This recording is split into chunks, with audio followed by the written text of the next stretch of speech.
All right, guys, we are live. The varsity team is finally back. We are live.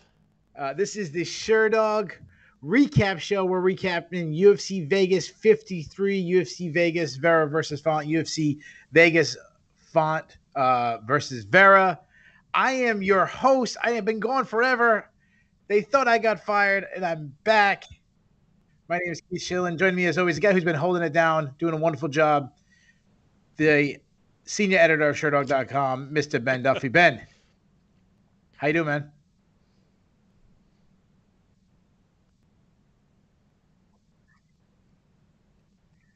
I'm doing really well. It's good to have the A team back. I had some vacation in April. You had some vacation.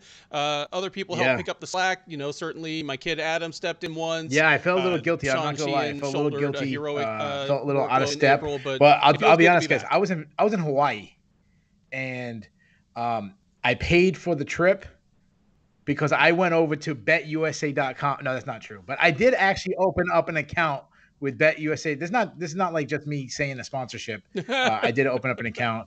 BetUSA.com is offering BetUS.com. I'm sorry, BetUS, not USA. BetUS.com is offering our listeners an incredible 125% bonus on their deposit for UFC and Bellator. So you got that Bellator Bantamweight Grand Prix. You want to make a bet? You get head over there. Use the code Sherdog and get up to $2,500 and extra money to make fight night even better. So make sure you check that out. I don't know about you, but when you win bets on fight night, you're feeling pretty good. And if you bet on Marlon Chito Vera, I think he was a slight underdog too. You would have cashed. You would have had a great night as the former tough castmate took out my fellow Southern New Englander, Rob Font, in a pretty dominant victory. I had it 4 rounds to 1. Given Font only the first round. I know one of the judges actually gave 2 rounds to Font. I was really surprised by that. Yeah, I'm slightly surprised too. And the problem with this fight is, it's not the end of the world if you gave Font 2 rounds, but it's another of those cases where the rounds Font won were, they were closely contested rounds where he just happened to land a little more offense. And then the rounds that Vera won, he almost ended the fight and was just kicking his ass. So it had the feeling of like a 49-43 fight, even though, the actual round count was much closer. Yeah, no, I had it 49-46. I gave Font the first round, and then I had Vera winning the last 4. The second and third round, Font was doing really well. He was winning the round, and then Vera would just land a huge shot, drop him, and get it back. And I actually think Rob Font fought the fight he was supposed to. I mean, he was in Vera's face. He was touching him. He was beating him with output. The way you beat the kicker, which is such a big part of Vera's game, is you kind of have to eat that first shot when you're coming in, and then you get to the pocket and you unload, and you don't let him out of the pocket. And Rob Font was doing wonderful with that. Vera was pillaring, which I hate. That's when they're covering up, trying to hide. Yeah. He's throwing up the middle uppercuts. Pillaring, you bring your hands up. He's going down to the body. He's sidestepping. He's doing everything right. But Marlon Chito Vera has this thing, and it seems like we keep saying it fight after fight. Go back to the Frank Yeager fight where he's really losing the fight. He has the ultimate equalizer, and that is power. Yes. Just talk to me for a second about how hard, between his kicks, the different angles, but he lands these things and he's putting guys out. Yeah. Or down, I should say. I should say down. Yeah, putting them down. And that was an interesting thing here because Font has had a couple of fights recently where he has been tagged up a lot by people who are fairly hard hitters. Just like think of Jose Aldo, for example. But yeah, there was a difference because the rounds he won, he was outlanding Vera in terms of volume, but still, like, Vera's strikes just were landing heavier. And he's refined and improved his striking in, I don't know if it's 1 or 2 camps now with Jason Perillo, but I want to kind of veer off into that for a moment because I would say, and I think you would agree, because we feel kind of the same about this guy as a coach, but the gold standard right now for taking an already good fighter and just taking their striking to the next level is probably Trevor Whitman. Where you take somebody like Justin Gaethje.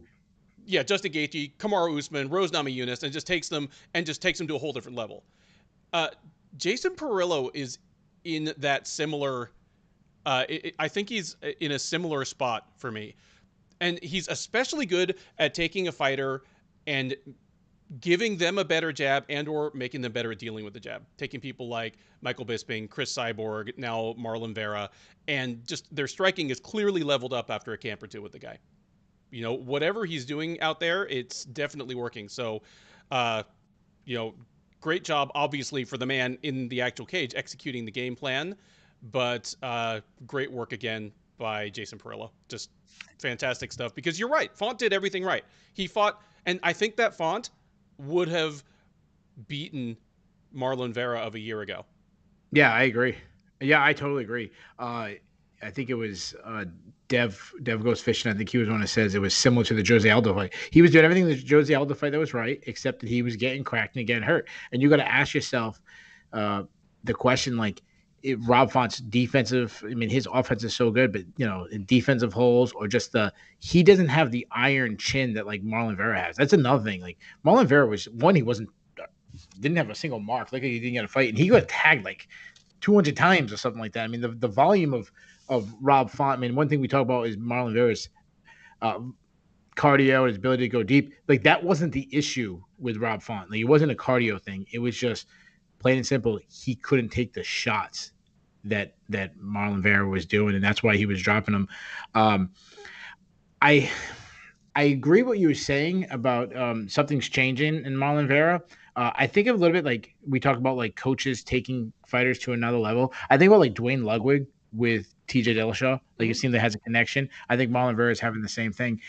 There is some things I'm worried about Marlon Vera, and the one thing that really stands out to me is, what if he can't land that big shot? Because he gives away not everyone talks about him being a slow starter, but besides being a slow starter, he gives away huge portions of round. Like, for all 5 rounds, he would give the first about 3 minutes away. Mm-hmm.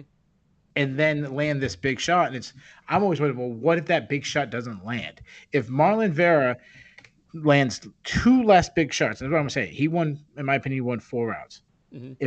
And they all happened because he landed a huge shot that hurt Rob Font. If 2 of those shots don't land, he probably loses the fight, because now he loses 3 rounds to 2. Mm-hmm. And I mean, in 2 of those cases, it was actual knockdowns that he scored within, the last seconds of the 10 round. seconds. So, and I mean, even leaving aside, second and third round, right? The second and third round was right at the very end. And even leaving aside the fact that probably won him those rounds, if he opens up earlier, if he gets those knockdowns with 90 seconds left instead of 30, maybe we don't even go to a decision. That's very good. Rob Font looked ready to be finished a couple of times. Yeah, at one point he did like a Shawn Michaels Sweet Chin music to him. I think that was in the fourth round. Yeah. Oh yeah, that was the one that I was surprised that the fight wasn't stopped then. So I love this Marlon Vera rise. I mean, he's really one of the good guys in the sport. The whole story with his child, he wasn't the guy coming off of TOF. That wasn't the one that was super hyped. He just one of these guys that he'd take 3 or 4 steps up and then take like 1 step back. That doesn't seem the case right now. I mean, this was probably his first really big test. I mean, beating Frankie Edgar and stuff like that is good, but like a really big test to prove that he's like a top 5, top 7 guy.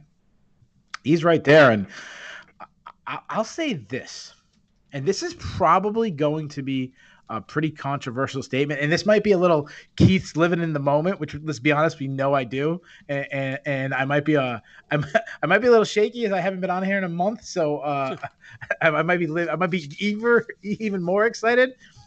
I do not think Marlon Vera will win the UFC title. I don't think it's going to happen. I know he's still young, but this is what I'll say: it can happen.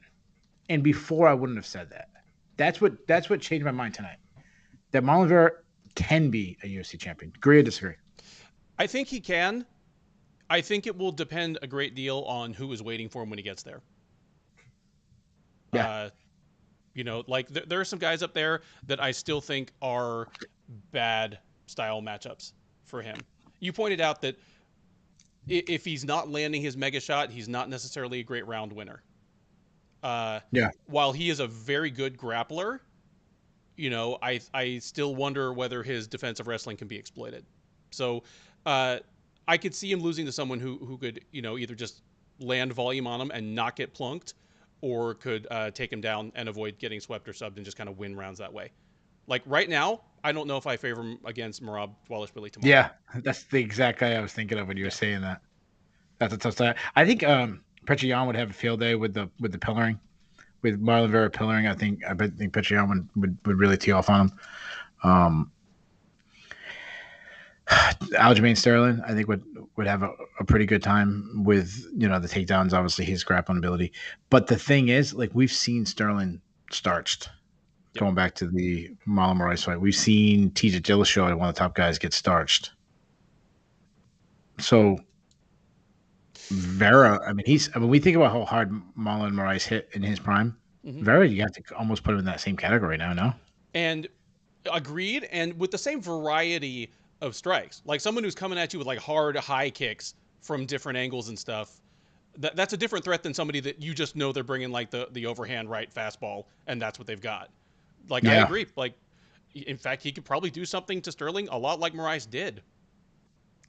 Yeah, and the other thing that impresses me, and I kind of touched on this a little bit, but I want to touch on it again, is his chin. I mean, Marlon Vera, he was eating so many shots from Rob Font, and never once. I didn't see his legs buckle a single time. Nope. And if he can take these shots, that's always got to give him that chance to land the power shot of his own, because he can kind of stand his ground a little bit and then fire back. And a lot of times he was landing these shots on the exit. When Rob Font was exiting the exchange, mm-hmm. he would land a shot.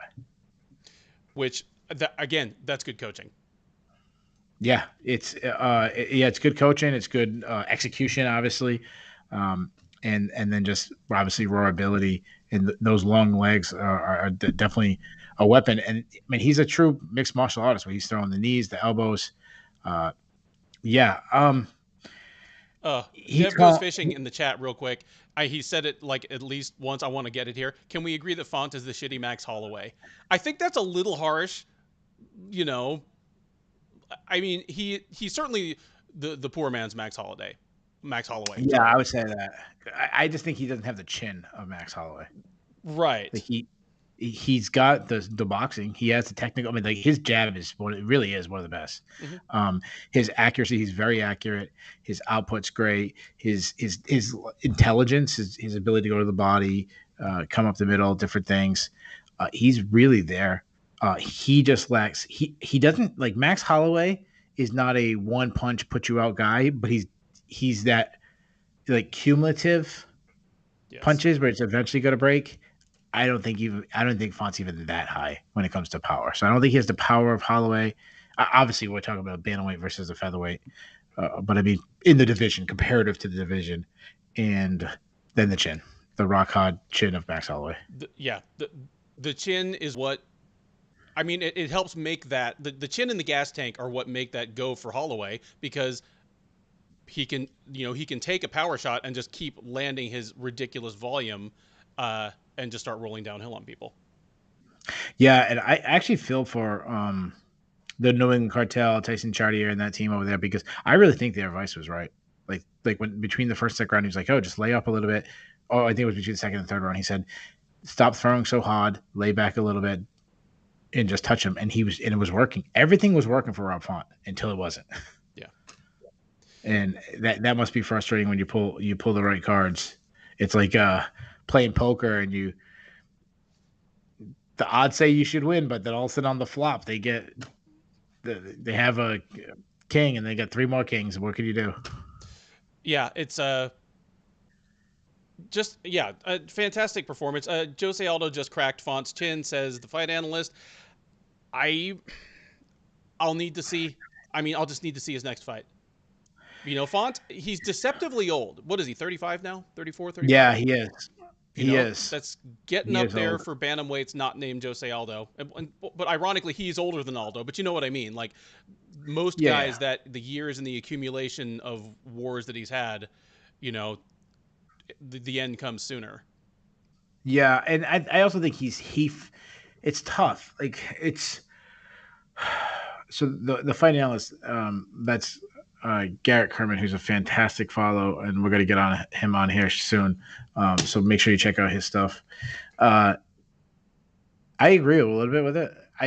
It's tough because you're talking about two of the heaviest hitters in the weight class, but it's one of these ones where I'm not ready to agree with him, but it's in my radar. Like yeah, like I'm that fighter pilot, and I'm ready to hit the missiles in agreement. But like the thing is like just coming across, I just missing him, not getting in my range yet, but I'm pretty close to hit those missiles. So I think he might be onto something. If he gets hurt by someone who isn't historically that puncher, that's when I'll agree with him. Like if Frank Yeager puts him down or someone like that. Dev has another interesting point here. 2 fights in a row fought like he got knocked out in his camp.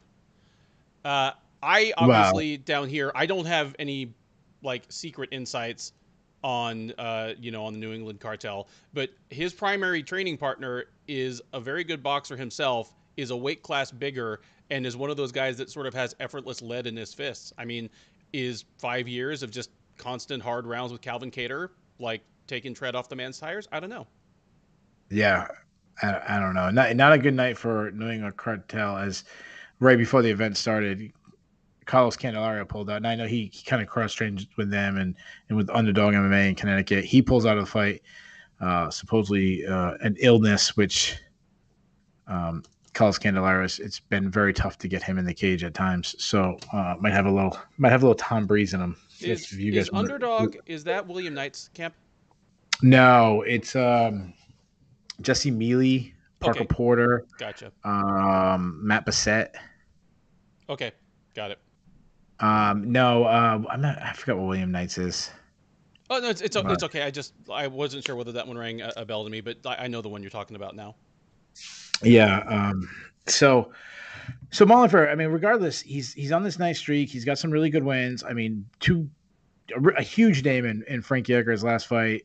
A better win, not to the casual fans, but to in the grand scheme of thing, a better win in the moment over Rob Font.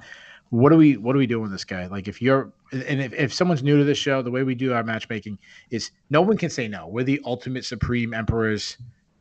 Everything, no one can say no. So who are you giving Marlon Vera to? Okay, the UFC needs to figure out what it's going to do with Dillashaw, Cruz, and Aldo.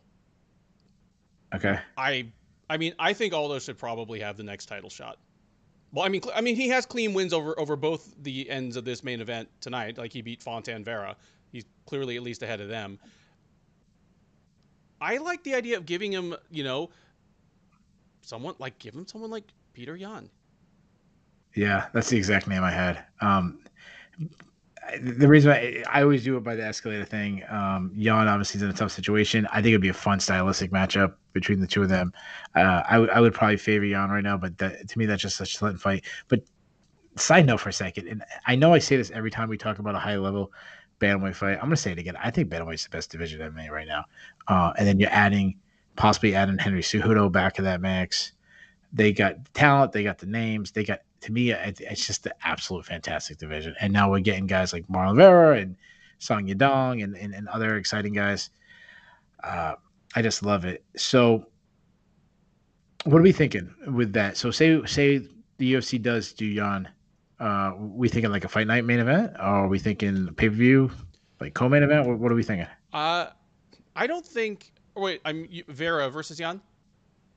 Yeah, what I say. Yeah, Vera versus Yan, I don't know. Is that sexy enough to make a fight night main event out of? What the hell am I talking about? I think so. No, and I'm saying, like, what is even the standard anymore? If Font had missed weight by maybe 1.5 more pounds, we would have had Arlovski versus Collier as our main event tonight. So, like, there is no standard. Yeah. Give me that as either a fight night main event or, like the top non-title fight on one of those mega stacked pay-per-views. Yeah. Font, on the other hand, obviously he's got back-to-back losses. He won't. I'm assuming his next fight will not be a main event. He probably has to take a step down. I was thinking Song Yadong. And that was more of an award for Song Yadong than anything for Font. And I know people say, well, Song Yadong actually beat Marlon Vera, but at 145, and it was a weird fight. Yeah, it was a really weird. It was a very competitive, very highly debated. I just think like you rewarded Vera with a big name. Now it's time to reward Song Yadong with a pretty big matchup to see if he's a top 7 or 8 guy. Yeah, I mean, my only problem with that is matching a guy who's on like a 3 or 4 fight win streak with someone who's on a 2 fight losing streak, because if and I know that's not the automatic rule anymore now that Joe Silva is gone, but when you match people that are on like multi-fight winning and losing streaks against each other, say Font wins. He's not especially closer to the title picture himself, and you've just sent Song to the back of the line. Yeah. So I always think of it like an escalator or like blocks. Like Font was a top 10 guy. Now to me, he kind of falls in the top 15. The other guy was at top 20. He's trying to make his way up, put him in the top 15. That's how I kind of look at it. Does that make sense? Yeah, it does. Just, I'm just thinking of what would be next after that one. But I mean, I wouldn't be opposed to giving Font to somebody that's on a winning streak and just not quite that close. Because I think Song's actually kind of sneaky close to the top 10 and, another win or two down the road to the title picture. Someone who's on a win streak and not quite as far up there, someone like, Adrian Yanez or something, would be perfectly appropriate to me. The funny thing is, if he faced Song Yadong, it wouldn't answer the question of whether I guess it would answer the question if his chin is shot, because if he can eat shots from Song Yadong, but if he gets knocked out, that really wouldn't answer the question because you're also one of the biggest hitters in the division. Let's get to the co-main event. This is I don't do this. So we had Andre Arlovski taking on Jay Collier. I never, ever, ever, ever, ever do this. I never call a fight a robbery. This is one of the closest ones to me as a robbery in a really long time. I thought it was a clear 29-28 for Jay Collier. I thought it might have even been a 30-27. Yeah, one of the judges gave Collier the fight 30-27, and while I didn't agree with that, that was better than either of the scorecards that went for Arlovski. And one of them was 30-27 for Arlovski. I couldn't believe it. One of them was. Oh, that's right. They called the first one 30-27, and my goodness, yeah. Never mind. That's silly. Like, yeah, I thought it was a pretty clear 29-28 for Collier. On MMA decisions, media was 100% unanimous in scoring it for Collier. Yeah, it's such a tough because you fall back so much, and when you really, to me, deserve that like marquee win. I mean, one day you get to tell your grandchildren that you beat former UFC champion Andre Arlovski. Now you can't, you can't say that. I was writing, like when I was writing my notes, I was writing like everything of how I thought Collier fought Arlovski at times, not always, but at times exactly how he should be fighting. I thought he was accurate. I thought he was putting on the volume, and then I liked that he was sneaking in takedowns a little bit. To Arlovski's credit, and this is probably why he tricked the judges. He in the first and the second round, he flurried at the very end of the round with like a 6-7 punch combination within like the last 5 seconds. Yep. Which I think was just a veteran move to kind of put a stamp. Last thing you see in the round is like good offense by you. And to me, it wasn't enough, but. And totally agree. And I think that's part of the reason that that Collier shot for a takedown at the end of the third. He's like, I'm not letting that happen again. I'm just going to take him down with 10 seconds left, so at least he can't steal the round from me. Yeah. Yeah, I don't know. I hated the decision. I'm not going to throw the word robbery until I watch it a second time, but I was really close to saying like that was a robbery. It's 4 wins in a row now for Andre Arlovski. 4 wins in a row. I mean, it's a great story. Things that I never thought I'd be saying 10 years ago would be that Andre Arlovski is on a winning streak in the UFC in 2022. There's a lot of smoke and mirrors here. This one was absolutely a controversial, contentious decision, and then the other 3 have been over, just frankly, borderline to sub-UFC level guys. The other 3, Jared Vanderaa is if he's not out. Some thought he lost that one. Some thought he should have lost that one. Yeah. Chase Sherman, who was out of the UFC, got called back for one more squash match, and Carlos Felipe. Like, there's some smoke and mirrors. He's not like, there's guys that are the gatekeeper to the title, guys that are the gatekeeper to the top 10. He's the gatekeeper to the UFC. If he beats you, you kind of don't belong. Yeah. I scored at 29-28. You said you scored at 29-28 too? Yeah. Okay. So despite us thinking he lost, and let's throw out to the chat. Like, guys, put on the chat how you scored the fight. I probably should throw this out before we move on. But yeah, tell me if you scored it for Collier, or you can disagree with us. If anybody disagrees with someone in the chat, we just ask that people be respectful of each other. Any opinion backed with some kind of logic works here, even if we disagree with the logic. At one point, Arlovski, you have to use him. Like, he's a name. He's on a winning streak.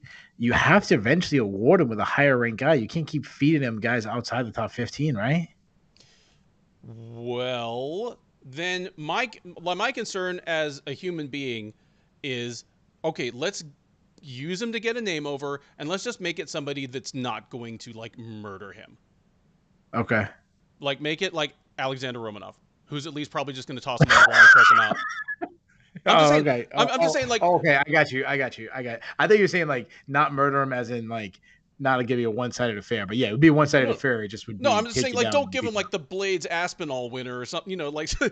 or even the loser of that one. Like, give him someone like, like Romanov, that'll be a minus 1,000 favorite, but is probably just going to take him down and choke him out.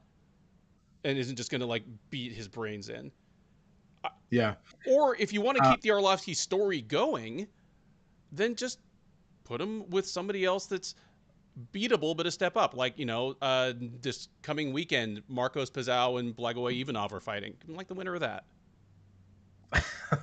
That's exactly what he's going to get. Like, it's a little bit harder of a competition.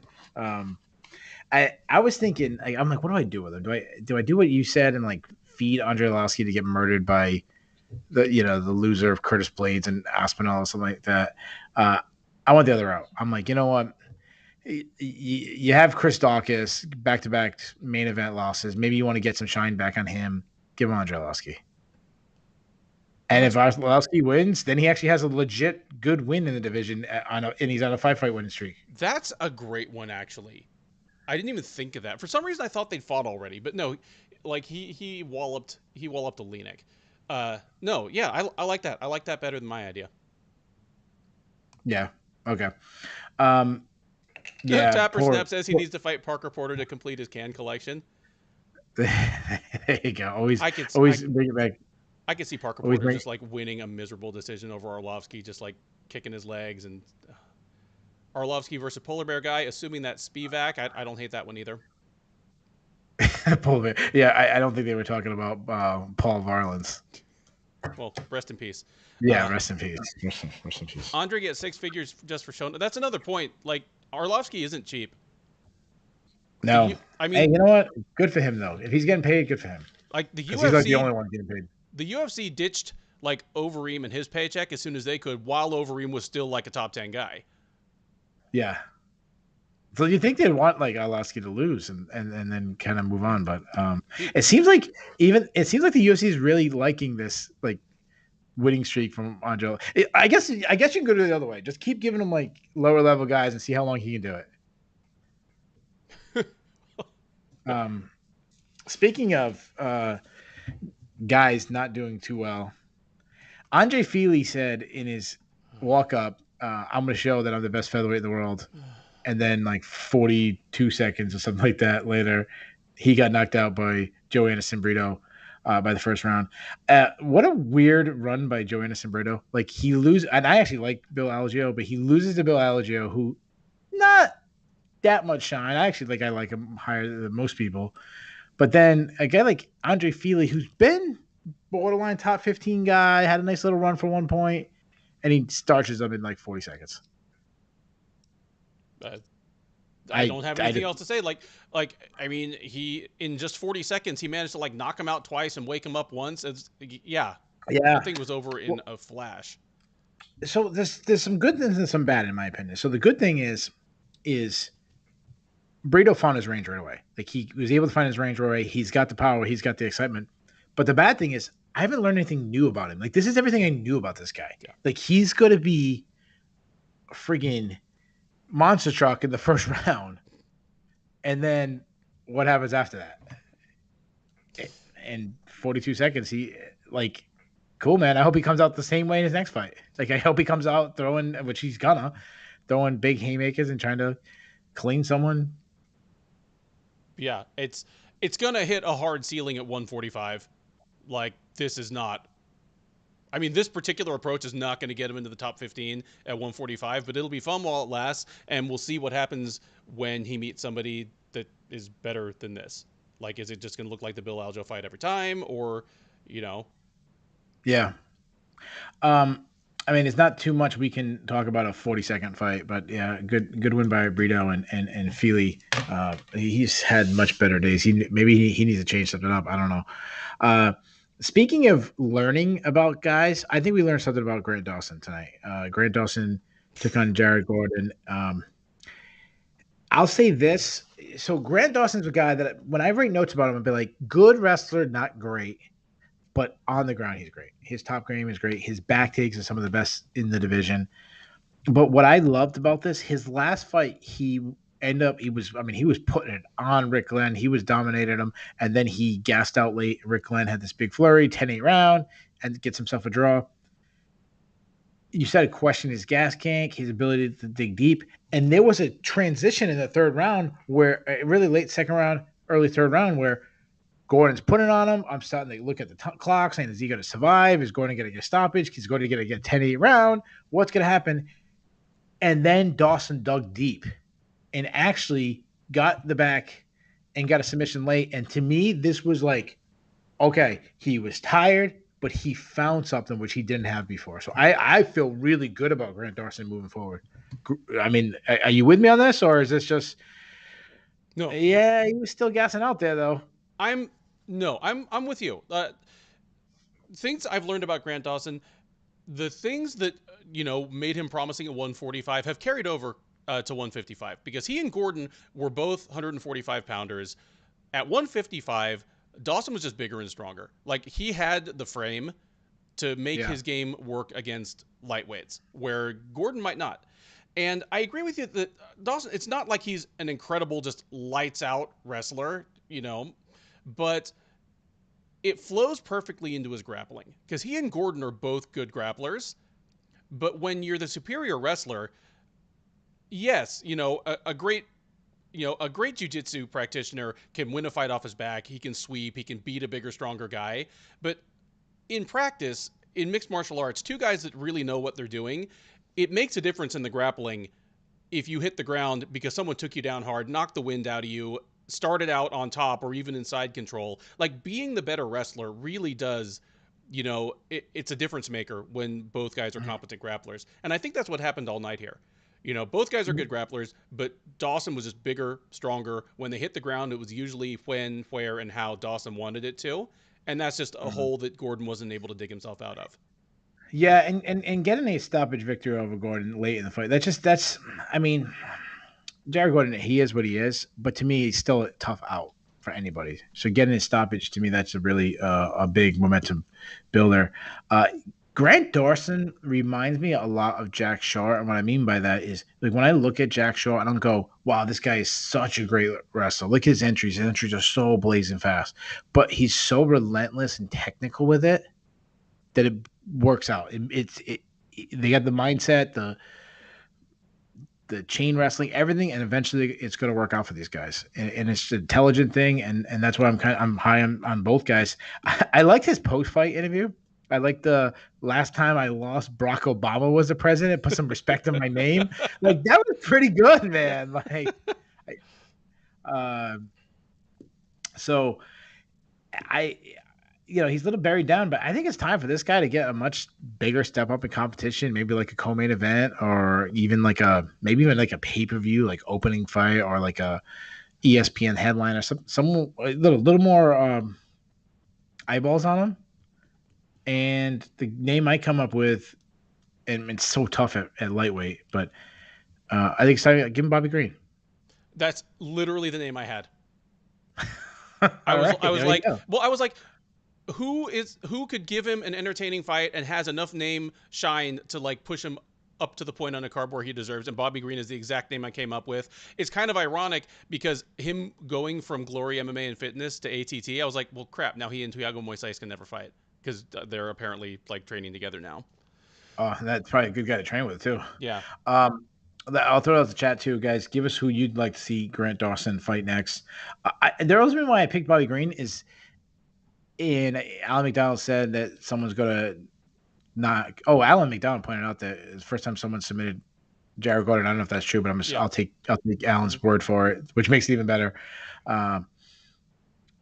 Alan said somewhere that he felt like Dawson might get blasted and knocked out at some point. The way he dives in and stuff, I actually agree with that. And I feel like Bobby Green is that one, like someone's going to get that first early. Oh, we look back on like right now losing to Bobby Green wouldn't be the worst thing for a guy. Sure. And frankly, that's a matchup that'll answer questions, or remind us of things about both people, because taking down Bobby Green and running game on him on the ground is not as easy as Islam Makhachev made it look. Bobby Green is normally a very good wrestler and an underrated grappler. He just prefers to stand and box. Yeah. And also, Dawson, with kind of his defensive lapses that he still has on the feet, Green's going to tag him, and he's going to tag him hard, and he's probably going to tag him early in the fight because Green is a fast starter. If Dawson is staring up at the lights in 2.5 minutes, then okay, we know he wasn't quite ready for that step, and he can go back to the drawing board, whether it be at ATT or Glory. I know somebody up the chat asked if there's something going on with an exodus of fighters from Glory MMA and Fitness. I don't have any inside knowledge on that. I've noticed a few fighters. Who's left recently? We have Grant Dawson, obviously. Yeah, I can think of one or two others, and their names are just escaping me right now. It's not like a mass exodus, and considering how many people have kind of flocked there in the last 18 months, at one point it was a really, really hot team. I'm thinking, let's see. I don't know who left. Cody Brundage, maybe? I don't know who left. Derek Minner, Jason Witt, Zach Cummings, Tim Elliott. I know Elliott and Mazzani are still there, right? Yeah. Yeah. Megan Anderson. Well, who knows whether Megan Anderson. Yeah, who knows? Yeah. Sean Woodson. These are some of the names I kind of take notes on teams, and I don't know. But I'm sure there is. I'm not paying attention to that, but one guy. Oh, Julian Marquez. They said Julian Marquez left. That's interesting because he's an OG from there. Yeah, I didn't know he left. So yeah, I think did he go like Vegas? Maybe like Extreme Couture or something like that. Maybe. I'm not sure. Anyways, a guy that I am sure about is the fight we had right before that really fun fight is Tristan Connolly took on Darren fucking Elkins. Darren Elkins is my favorite fighter. I discovered that tonight. It's weird to watch a fight where Darren Elkins is the better fighter. Like, I know that sounds insulting, but it's meant as a compliment. Because usually you're seeing Darren Elkins against somebody who is younger, faster, a better technical striker, and just a better athlete and just a probably more skilled fighter than him. And he just goes through hell and then comes back and chokes him out, and he's soaked in blood. This time, he's just better than Tristan Connolly everywhere. It was the weirdest thing to see a fight where Darren Elkins has won every round. Like, let me ask. So I love that Darren fucking Elkins has become a thing. Like the amount of people that like people were tweeting at me, some people were texting me, friends like, oh, they were texting like for like the half hour him fighting was Darren fucking Elkins. I just love that people make that thing. I mean, the guy fights. He really is like a full sprint. Mm-hmm. He's level 100 the whole time, just going. I love it. He's gonna get hurt. I mean, you see the Cub Swanson, starch them. Like other guys are gonna be able to starch him, but I'm always gonna be excited for Darren Elkins. Oh, good. Well, I love that you mentioned that, because he is different from some other people that we have put that same like middle name on. Like, well, I mean, one of them fought tonight, Gerald Meershart or Paul Craig. Yeah. Those are both guys. They fight at a deliberate pace, and just they often snatch a submission out of thin air when it's a Hail Mary thing. But Elkins is different. No, Elkins is like a house on fire the whole time, and it just takes a while, for that to kind of wear down and prevail over some of the, just more naturally gifted fighters that he fights. I am worried about the damage that he takes, though. Like I don't want Darren Elkins to have like brain damage and stuff from it for our entertainment. He's 37. How is this still working? How is this still working at 37? Because he's been the same fighter for 12 or 13 years now. I know. He's a different human being. I mean, he'll never be a champion. He'll never really come close to, especially at this point. Like, he had a nice run for a little while, but never really got close to a title shot. Now he's miles away, but he's still fun to watch. Let me ask you a question. I was thinking about this. You know how I feel about UFC Hall of Fame. I feel that UFC Hall of Fame is everyone eventually gets in. Like, it is what it is. It's in the grand scheme of the sport. Hasn't been around that long. Do you think Darren Elkins will ever get in? Probably not. He might. He really might, because he's getting this like late career like respect that, I mean, he's always been, let's be honest, he's a mid-tier guy, but like Darren Elkins deserves as much as Clay Guida does. I'm with that. And just for the record, I don't count guys who get a fight in. I don't count that as a UFC Hall of Famer, because that's the fight. That's not your career. Like, good for Stefan Bonner for calling himself a UFC Hall of Famer, but Bass asked what I think about the brilliant performance of Bilal Muhammad. Yeah, massively. I mean, how could you? It was extremely intelligent. I'll say that. Was it fun? No, but it did the job. Yeah, and really people did not give Bilal Muhammad enough credit, considering he's fighting on Ramadan. How long is Ramadan? It's a full month. Like, really? Can we just not book him to fight that month? That's the rare thing, because like people like Khabib, never did fight during or for like a week or two after Ramadan. Well, isn't that what happened with Chimaev? Didn't he fight during Ramadan too? But that's what they're saying. I mean, that wouldn't surprise me.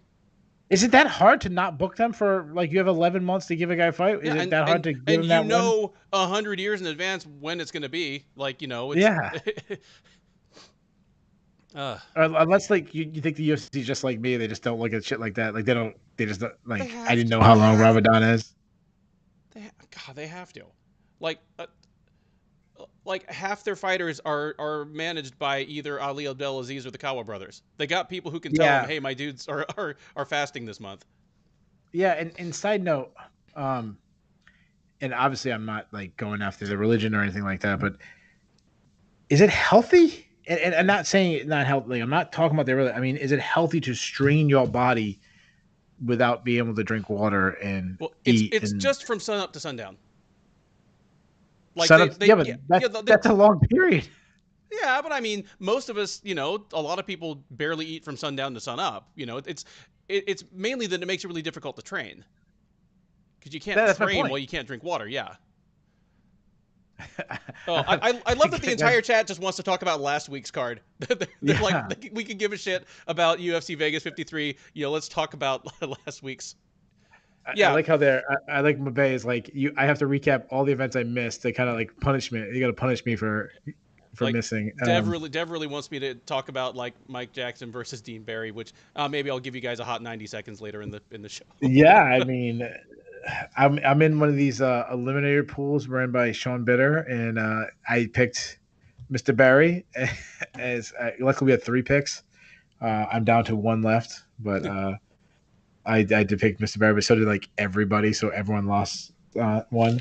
But Darren Elkins continues his dominance until we can't. A guy that was in the club was Gerald Meershart, and he took on Krzysztof Jotko, and to me it was a terrible, like, Meershart to me just like never got comfortable, and Yako never got uncomfortable. He was too quick from the feet. He was making like he was just fade. He just kept fading back his attacks and then countering with quicker punches, and then he was winning the grappling, which I think surprised some. That didn't surprise me, but just an overall just great performance. Not an exciting one. Very Bilal Muhammad investing to win a victory, but not exciting. But that's pretty much every Jocko fight. But just he's just much better than Jared Meershart. Much better, and much better in a way that makes it difficult for Meershart to to make his game work, because Meershart obviously an incredibly opportunistic submission artist, but not a good offensive wrestler. So against someone like Yatko, who's a decent defensive wrestler and just physically stronger, it's going to depend on his opponent to make a mistake. Yatko didn't make any mistakes. Who is Mabe saying? Did you know Yako was a breakdancer? Who was the Russian rapper that was fighting in the UFC? Remember he was like rapping. The Russian rapper. It was a white guy. Oh god. Someone in the chat will know. He used to rap. He's like Russian or Ukrainian or one of these Eastern European former Soviet Union countries. You don't remember that? Oh, I mean, it just sounds like everybody on a KSW main card to me. Like, yeah, that's true. yeah, that's true. Popek Monster just like rapping himself out to the kid. Yeah. Anyway. Oh, anyways, so yeah, Bass said it looked like Jared Meershart was stuck in water. Yeah, he just never like got comfortable. It's just one of these really bad performance. It's one of these ones where next time you see Jared Meershart, he'll win, and you'll be like, oh yeah, that's Jared Meershart. Like you see a performance like this and be like, oh yeah, he's not that good. And then the next time he'll have a Jared Meershart lose the first 2 rounds and find a submission late fight. Alexander Yakovlev? Yakovlev, yes. Yes, Yakovlev. Nice job, Bass. Nice job. Yakovlev, yes. That was the one. Yes, it was. Good job. Speaking of scary Eastern European fighters, Alexander Romanov what was the closing betting lines over at minus 2,500. Minus 2,500. The biggest betting favorite in UFC history. Biggest betting favorite, and I don't know if he should have been the biggest ever, but he showed it was the odds makers pretty damn accurate, as he just big brother Chase Sherman. And honestly, this is going to sound dismissive. It's going to sound insulting, but I don't want to talk about Chase Sherman. He's like, I think 2-6, 2-7 in the UFC now. He's proven definitively now 3 times that he does not belong in the UFC. He was only called back as a short notice replacement here. Like, he's just not it. I want to talk about Alexander Romanov, because my most interesting Chase matchup. Like 3-9. I think he's 3-9 in the UFC now. That's brutal. He's four losses around. Go ahead, continue. Romanov, the matchup I'm most interested in is Alexander Romanov right now versus Alexander Romanov a year ago. Have you seen the body transformation on this guy? Yeah. 236 pounds. When he got to the UFC, he was like 259. And, I mean, it's not like he wasn't Jake Collier. He wasn't like man boob jiggling, but he just had like a big old spare tire, and he just looked like a hulking dude. He's getting slimmed way the hell down. It's on that Chris Dawkins tip where the body's just undergoing a transformation. It's like the old Joe Riggs pictures, and then like good Joe Riggs. Oh, Joe Riggs, rest in peace. He got killed tonight at BKFC. I couldn't care less about bare knuckle boxing. I refuse to watch it. Like I will not get into bare knuckle boxing. I won't do it. Why do I care about a guy who's been washed up in MMA for 10 years? And then like we all right, I'm gonna rant for a second, just because I haven't done it in a while. We'll watch guys like Chris Lieben and Joe Riggs, with these guys, and like we'll say, God, this guy's so done, washed up. Please retire in MMA. And then we get supposed to get excited when they go to bare knuckle boxing like 7 years later. Like I do. Anybody who's watched the Between the Links that we used to do on Loudmouth MMA, I've ranted about bare knuckle boxing. I don't get how people get into it. I don't know. It's like washed up MMA fighters and washed up boxers fighting in their own new sport. It's like, to me, it's like Canadian Football League and XFL. Like, I like NFL. I don't watch XFL. I look at it the same way. I don't get it. Mbae, Sorry. Our favorite hater, the most venomous woman in the Shillan and Duffy show chat is saying Romanov is not this killer everyone thinks he is. I'll bet you he'll never be champ. Jake Collier would mess him up. I will say this. I don't see a title upside in him. Just the game he's got, just it's gonna burn his gas tank out against people that he can't put out of there in the first 6 to 7 minutes of a fight. You know, because it's not just a takedown game. It's not Curtis Blades. It's high amplitude stuff where he wants to, you know, turn the corner, take the back, and launch people. And that's a lot of fun to watch. But I agree, like, that's gonna make you really tired if you can't do it, or even if you do it and they keep getting back up. You know, you can do that at lightweight. You could be I can't think of the guy's name right now, the Dagestani guy that, you know, set the takedown record against Abel Trujillo. You know, you can do that at lightweight. You can't do that at 240. Habib? What's that? Habib? No, not Habib. I was I can't. Yeah, it was Habib who did that. Yeah, that was Habib, but I was thinking of someone else. Are you talking about Makhachev? No. Rustam Khabilov. Oh, Khabilov, okay. Yeah. But no, like Romanov at some point he's either going to have to develop or we're going to have to like learn more about his striking. You know, just right now he's a one-trick pony and he's really good at that one trick, and it's gotten him into the top 10 because this is heavyweight, and all you need to do to be a top 10 heavyweight is have one good weapon and aggression. Yeah, so I got into it with Mike Heck a little bit from MMA fighting, and when I say get into it, Mike Heck is like one of my best friends in the business. We did a podcast together for years, so he's great. So, but we disagreed on, and he was saying that Romanov needs to rise up the rankings, and I'm not making my opinion of he won't be good or none of this. What I'm saying is we didn't learn from Chase Sherman. It's Chase Sherman. Yep.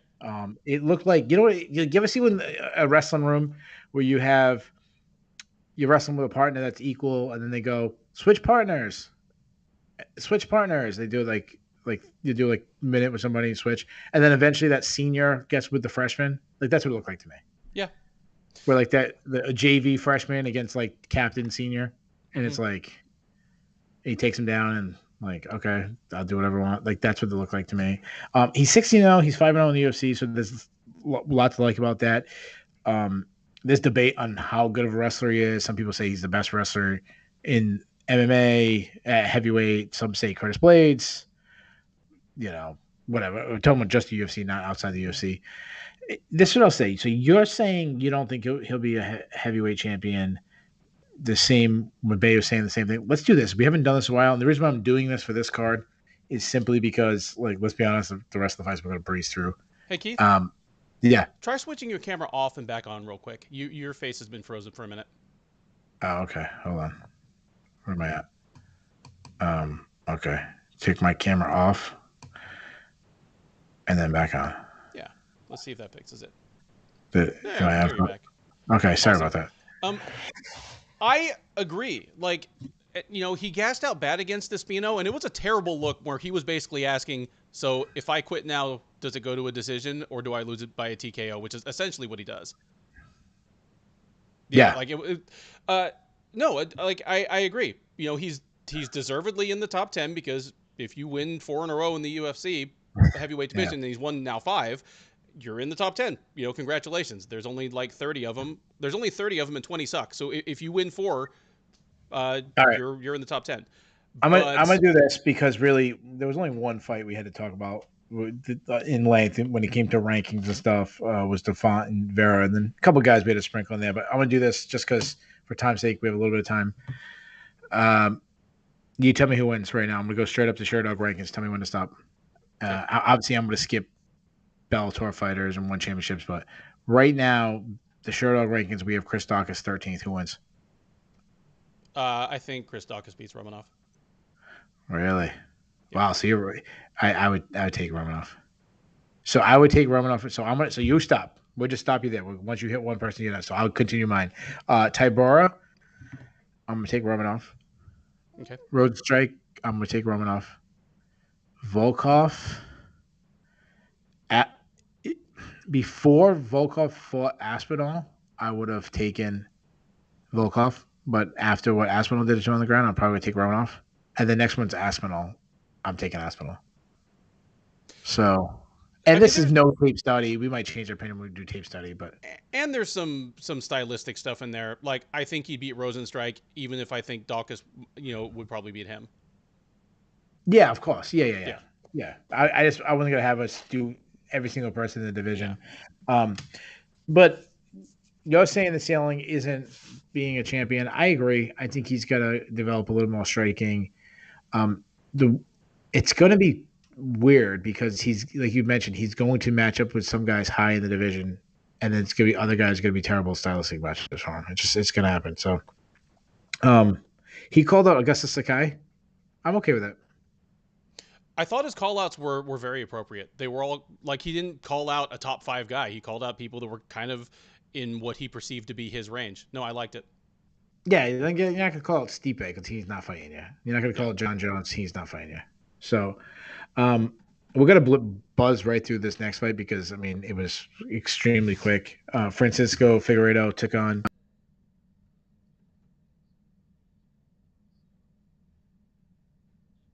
they don't work except when they do work. That was nasty. And beautifully set up. Yeah. And I'll give him this much. It's not like he rolled for it out. It's not like he did like an Imanari roll. No. Like he snatched a great opportunity for it, like in a scramble. Like, I think the UFC announcers were making the argument that he set the trap and planned to do it that way. Maybe. But at worst, he was very opportunistic when Lacerda gave him the opening for it. Like it was nice stuff because he did it in a position where it wasn't going to get him knocked out with hammer fists if he didn't get it. It wasn't going to he wasn't going to give up mount. Like, yeah, if you're going to go for a knee bar, do it there. Yeah. And that's all I want to talk about. I mean, is there anything else you want to mention about that fight? I mean, it was over so quick. No, nothing but just rough look for a guy in Lacerda that I really still do think is a solid prospect, but now he's lost 2 in a row to open his UFC career. Yeah, not a good run. Before that, speaking of starting the UFC career, Johan Linnie took on Gabe Green.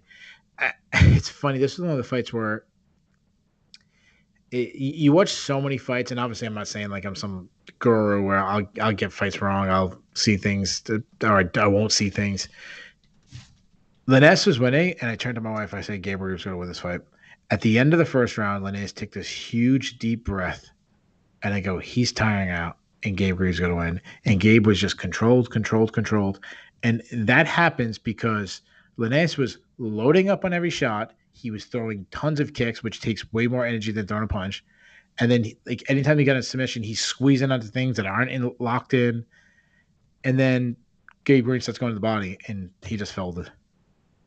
Yep. And to me, no, yeah, okay. No, I was just gonna say I felt the same way you did. Like Linnie won the first round clearly, but he was in trouble. Yeah, Green never panicked, even when things were going bad. He just stayed calm. And to me, that this difference in this fight is purely experience, high level experience. If they fought a year from now, this might be a completely different outcome. Their next fight, it could be a different outcome. Agreed, because that's the kind of performance, the kind of pacing failure that some guys never get over it, but Linnie may only need to make that mistake once. Yeah, absolutely. I've always liked Gabriel for some reason. He's one of these like lower level guys that I've always been a little higher than most people. Just the calmness. I actually, even though he got hurt a little bit, I actually feel better about. One of the best fights of the night was the second fight on the card, Levy versus Mike Breeden. really back and forth, rock'em sock'em at points. To me, this fight was summed up by digging deep. And what I mean by that is at one point, yeah, Levy had Breeden hurt in the second round, looked like he was done, and Breeden dug deep to survive the second to the point where he's putting him in the third.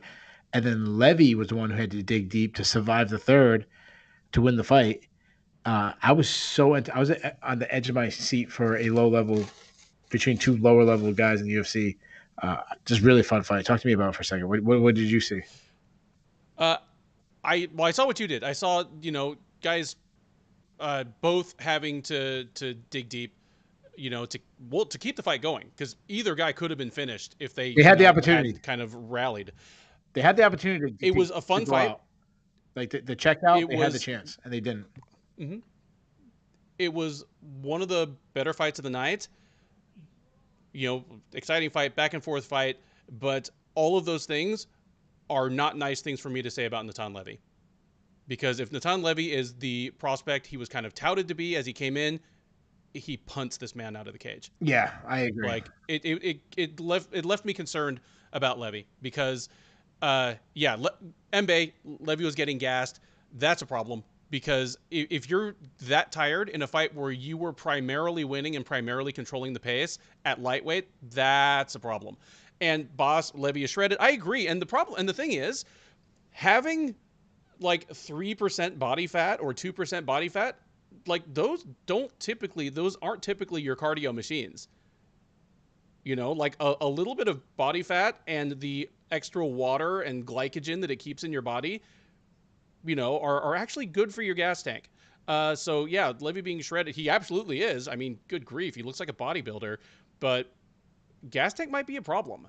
Yeah, I agree. And the style. He has, yes, a fight style that is very energy intensive, both on the feet and on the ground. Like his striking, as well as his style of defensive wrestling when he doesn't want to be taken down, his style of wrestling when he wants to take things down. It's all big moves, big power moves. He loads up a bit on his strikes for a guy who's as skilled as he is. He's going to take, he's already had a loss, but I don't know what his ceiling is. But even if he has like top 10 ceiling, which is very hard at lightweight, he's going to take a bad loss sometime here in this next 2 fights. Yeah, I don't think he's even in the neighborhood of that. So I see a guy that wants a point kickboxing match on the feet. Like he wants to stay distance and throw kicks and kind of let these fun axe kicks and wheel kicks and hook kicks and all that stuff. But when you stop putting pressure on him, you just can't do that. It's different. It's not the point. If you ever seen a point kickboxing, that's allowed. They can't really. The first strike landed is a point, and they stop. So, yeah, he doesn't seem comfortable when he's getting pressured. Speaking of not being comfortable, Gina Mazzani's not comfortable anywhere in the cage. She's just really bad. To me, and I don't like to say this for the fighters, I think she quit when she went for. She looked like she was starting to gas out a little bit, and then like she did in her last fight, and then when she went for a takedown and had the takedown but didn't control her own hips, and Shady Young won the hip control, to me, she looked like she checked out. The finishing sequence certainly looked like that. Just kind of turtled, one arm up, because it's not like all of the last 8 or 9 punches Young landed were all off of her like forearm and guard. I think Herzog really did just stop the fight because she quit. Like she wasn't going anywhere. Yeah. So yeah. Yeah. Bad luck. I picked Shanna Young in this fight, and I figured there were two basic outcomes. Either Mazzani's wrestling and her clinch grindiness are good enough that she just kind of wins all 3 rounds in a lousy fight, or she gives Shanna Young like an opportunity because she's a harder hitter, like gets rocked, or she gets tired and like gets swept or something on the ground, and she ended up getting swept on the ground, and then just it was over. Yeah. Like you're right. Like once Young landed in top position, this thing was over. Yeah, and it's funny because it was like this 50-50 position, and who would dig, like who could win the hit battle there, and that's why Shana Young won, because she dug, and to me, my opinion, Mazzani didn't, and yeah, good for Shana Young. Like a nice win. She got a win in the UFC. I don't know how many more wins she'll get in the UFC, but that's more than a lot of people could say. So Good for Shayna Young. So there you have it. We covered all 11 fights as the opening fight got canceled. Before we get to the fun stuff, do we have the awards? Do we know? We do. We have a fight of the night. We have 2 performances of the night. All right. So the way we do it here, Ben knows what they are. I don't. So I will guess. I like to guess what I would give. I'm not guessing what the UFC would. So I kind of throw that out there. But we'll throw out there to the chat. If you haven't seen the awards, we ask that you throw some guesses. Don't look it up. If you have seen it, don't ruin the surprise. We'll let everyone kind of get theirs, what their fight of the night and their performance bonuses. Fight of the night, I probably go to the main event. Font and Vera would be my pick. Even though Levy and Breeden was really, really good. I think Elkins and Tristan Conley was fun. But when you have going 5 rounds at a higher pace, to me, I'll go with the main event. I'll go with Figueiredo.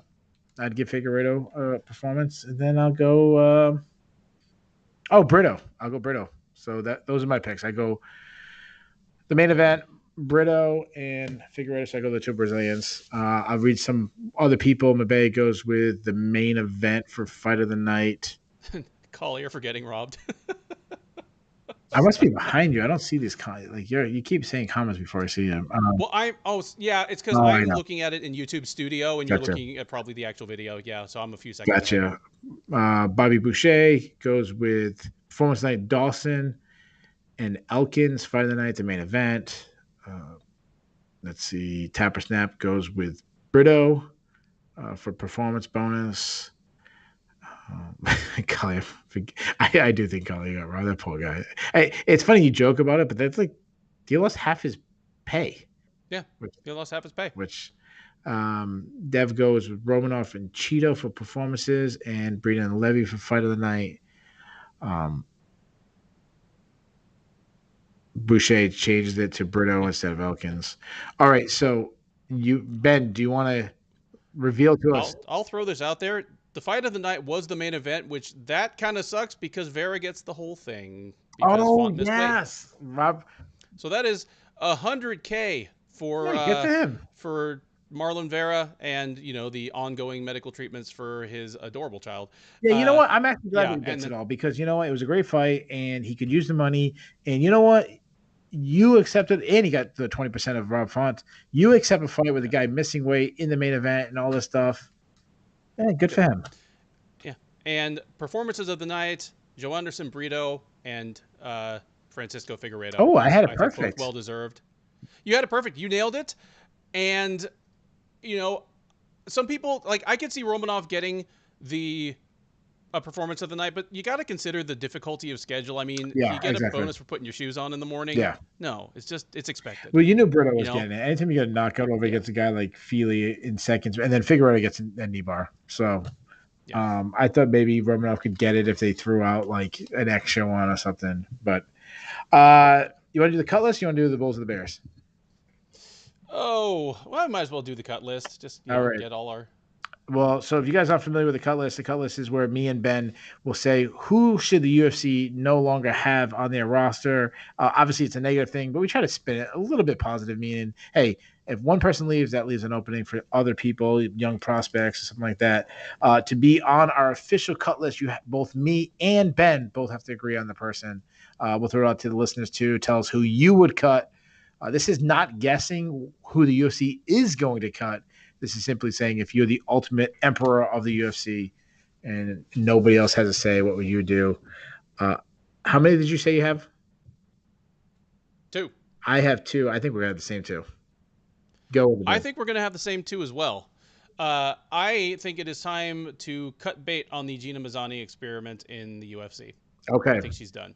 She's fought at 2 different weight classes. She's something like 2-6, 2-7 in the UFC, 3-7. Like she's under 500. She's 3-6 in the 3-6. And the reason why I know that because I counted it because she's also on my cut list. I mean, like, come on, you're in a dating relationship with Tim Elliott. Like, learn how to cheat. Yeah. And Chase Sherman, right? Chase Sherman, notably, I think Daniel Lacerda sticks around even though he's lost his first 2. But yeah, Yeah, Chase Sherman. Yeah, just let him go again. And the reason why Conley and Breeden, who two of the ones I considered, just their fights were so fun. Usually when the fight's really, really fun, and give one more shout after that. Go to some of the readers. I'm sorry, the listeners. I'm reading some of the listeners. They kind of people having fun with the Cutlass. They're going fast. Dev goes fishing, goes with Mazzani. Alan McDonald goes Sherman and McZani. Tap a snap, Mazzani and Sherman. Although he says, well, you know Sherman 3 more times. You know Mbaye is a savage. Like, your cut list is usually a little longer than mine. She's cutting people who won. She's cutting people who got bonuses. Yeah. She's cutting people whose haircut she doesn't like their haircut. Yeah. Like, everybody must die She goes when Mbaye is on the cut list. Young and Gina. Bobby Boucher goes Mazzani and Sherman. Bass goes Mazzani and Sherman. Hey, here's the thing. Arlovski, he probably makes 200,000 to show, 200,000 to win. They could literally sign 20 fighters off the contender series for what he makes, right, and just hope one of them ends up good. Technical wealth goes with Chase Sherman, Mazzani, and Andre Fili. So that's the first one to throw Andre Fili, which I considered it. Yeah, Andre Arlovski. Let's see. Anybody else? I'm trying to read them quick. Yeah, my base mad, savage. But somehow she wants me to talk about 5 more hours of MMA. So the Bulls and Bears is a stock market reference. When a stock or the market's going up, it's a bull market. If it's going down, it's a bear market. You want to be on the Bulls list. You do not want to be on the Bears list. We do it hockey style, like the 3 stars tonight. We can pick up to 3, 3, 2, 1, 1 being the best. If you're the Bulls, 1 being the worst. If you're the Bears, let's keep it negative again. Ben, you mind if I go first? By all means, go right ahead. All right, I'll go first. We already kind of touched on this, but my number 3, Glory MMA and Fitness. They officially went 0-2 on the night. They lost the first 2 fights of the night. 2 syndicate MMA fighters, by the way. And then they mentioned that Grant Dawson left their team and then had one of the best performances of his career. So not a good time for a team that I really like. I've kind of been a big backer of this team and James Krause and them, but not a good night for Glory MMA and Fitness. My number 2 Bears is Andre Fili. He's over his last 5 fights, he's won 3 and a no contest. So he's only got 1 win in his last 5 fights. This is a guy that was borderline top 15 guy, I think, at one point, and now he's really fighting for his job. If he got cut by the UFC, it wouldn't surprise me. And my number 1, it's got to be the main event, Rob Font. Back-to-back, really poor performances. Got mutilated. His face was butchered up. He's really takes 1 step forward, takes another step back. It seems like he'll never really be fighting for a title one day. Rob Font, not a good run. So there's my Bears. Ben, give me your Bears. You know what? I agree with all of yours, so I won't even reiterate those. I'll only add 1 more to the pot. Gerald Meershart quietly had kind of a breakout year in 2021. He won 3 fights in the calendar year. They were all by submission. And we're talking about one of the thinnest divisions in the UFC. It doesn't take many consecutive wins to break into the top 15 or the top 10 at middleweight. It's a division that is starving for contenders. And this fight against Krzysztof Jotko just kind of reminded us of what his ceiling was. Yeah. Okay, no, he really is just another guy at middleweights. And more than that, doesn't really have the capacity to elevate his game against people that are a bad matchup for him. Like, you knew how this fight was going to go as soon as the first round was over. Yeah, I agree. So, yeah, bad night for Meershart. Yeah, he tried turning up in the 3rd round, but yeah, it never got going. You have any other ones? No, that's it. I agreed with yours.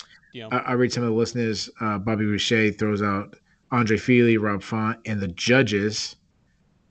Sal D'Amato. Yeah, Tapper Snap also goes with co-main judging Fili and Font. I think that's it.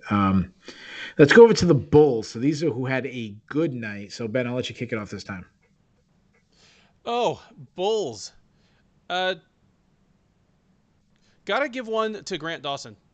You know, it was on him to show that his particular game is gonna work at at lightweight, the way it worked at 145 or frankly 150.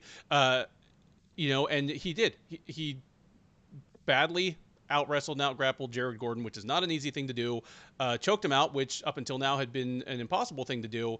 Looked great in the process. It's hard to get up the ladder at lightweight, but he has kind of a leg up because of the long unbeaten streak that gives him a little bit more shine. So good night of work for him. Joe Anderson Brito, obviously, he was not favored in this fight. Breakout performance where he just plunked a respectable veteran in Andre Fili. And my other one, I will throw out Francisco Figueiredo. This was a close fight on the odds. Figueiredo's always going to be the other Figueiredo brother. So to not just win, but to do it in kind of a shocking manner that made him look really good, that's good stuff for him. All right. Yeah, I agree with all those. So I'll read some of the listeners real quick. Alan McDonald says, Cheeto, Dawson, and Brito. Tapper Snap goes Cheeto, Brito, Collier's post-fight coping meal. That was pretty good. Bobby Boucher, Vera, Dawson, Elkins. Dev goes Brito, Cheeto, and bars. I don't get the bars. Technical Wealth goes Vera, Dawson, and Figueiredo. Mabe goes Cheeto, Brito, and Collier. So a lot of the similars. I'll throw some out. I don't want to repeat the ones that Ben did. So I will go with. I'll go the opposite of Glory MMA, and I'll go with Syndicate MMA, who went 2-0 on the night. They won 2 wins over Glory MMA, so it was a good time for their team. My number 2, and though I don't think he won, Arlovski's won 4 fights in a row. I mean, his stock has to continue to climb up. So Arlovski is my number 3. My number 1 is Marlon Chito Vera. I mean, he's won 4 out of 5. He's probably fighting for a top 5 opponent. He got his first win in the main event. Looked fantastic. I mean, it was a one-sided affair. So Marlon Chito Vera is my number 1. But Ben, I have been gone for a while, so I'm going to give a bonus one. Is that okay? Please. I'm going to give one bonus one, and this one is a listener, and the listener's name is Jade Bunky, a Bunk. I might be saying his last name wrong, and the reason why he is my ultimate bull is last month during the Volkanovski Korean Zombie pay-per-view, I was in Hawaii on the other side of the world, and I was in a bar with my wife. It was nice. We were like just watching as fans. I'm not taking notes. And this guy walks up to me and goes, "Hey, is your name Keith?" And I'm like, "Yeah." And he's like, "Hey, I listen to your podcast all the time. It's just so cool to like meet you." I'm like, "Really?" And I asked him, like, "No shit." And then we started talking for a minute. And I go, who are you here with? He's like, "Oh, I'm by myself." I'm like, "Dude, sit down." And he sat down with us, and we had a wonderful time. We watched all the fights together. So really cool dude. Thanks for coming over. I would say he's not just listening now. I'd say he's a friend now. And the coolest thing is I hope that happens more often. I hope we get to meet more listeners because it was such a cool experience. So he is my bull. His stock rose. See, what's going to happen is I'm going to be at like a bar with my wife, and Mbe is just going to walk up and punch me or like tip my drink.